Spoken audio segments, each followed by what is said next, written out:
लाडकी बहीण योजनेच्या मे महिन्याचे 1500 रुपये या दिवशी महिलांच्या खात्यात येणार। मुख्यमंत्री माझी लाडकी बहीण योजनेच्या मे महिन्याच्या हप्त्यांबद्दल एक महत्त्वाची बातमी समोर आली आहे। या योजनेअंतर्गत मे महिन्याचे 1500 रुपये लवकरच महिलांच्या खात्यात जमा केले जातील। मिळालेल्या माहितीनुसार मुख्यमंत्री माझी लाडकी बहीण योजनेच्या मे महिन्याच्या हप्त्यांसाठी आदिवासी विभागाचा निधी वळवण्यात आला आहे आणि याच निधीमधून हा हप्ता दिला जाणार आहे। त्यामुळे येत्या काही दिवसातच महिलांना हे पैसे मिळण्याची शक्यता आहे। मे महिन्याचा हप्ता लवकरच जमा होणार।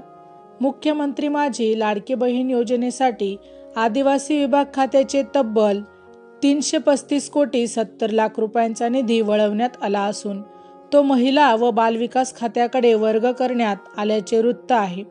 यामुळे येत्या काही दिवसातच 1500 रुपये महिलांच्या खात्यात जमा होतील अशी अपेक्षा आहे। जर महिलांना मे महिन्याच्या अखेरपर्यंत पैसे मिळाले नाहीत तर कदाचित मे आणि जून महिन्याचा हप्ता एकत्र येण्याची शक्यता आहे। अशा परिस्थितीत महिलांच्या खात्यात 3000 रुपये जमा होतील, परंतु या आठवड्याच्या शेवटपर्यंत पैसे जमा होण्याची जास्त शक्यता वर्तवली जात आहे। मे आणि जूनचा हप्ता एकत्र मिळणार। मे महिना संपायला अवघे काही तास उरले असल्याने या आठवड्याच्या शेवटपर्यंत महिलांच्या खात्यात पैसे जमा केले जातील अशी चर्चा आहे। मात्र याबाबत कोणतीही अधिकृत माहिती अजून समोर आलेली नाही। मे महिन्याच्या 30-31 तारखेपर्यंत 1500 रुपये हप्ता जमा होण्याची शक्यता आहे।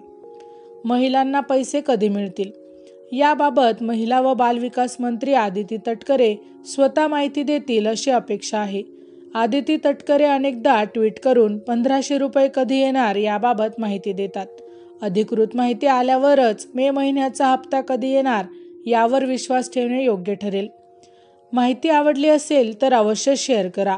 अशाच प्रकारची नवनवीन सरकारी योजनांविषयीची माहिती मिळवण्यासाठी आमच्या लाईफ एव्हिएशन या यूट्यूब चॅनलला अवश्य सबस्क्राईब करा। धन्यवाद।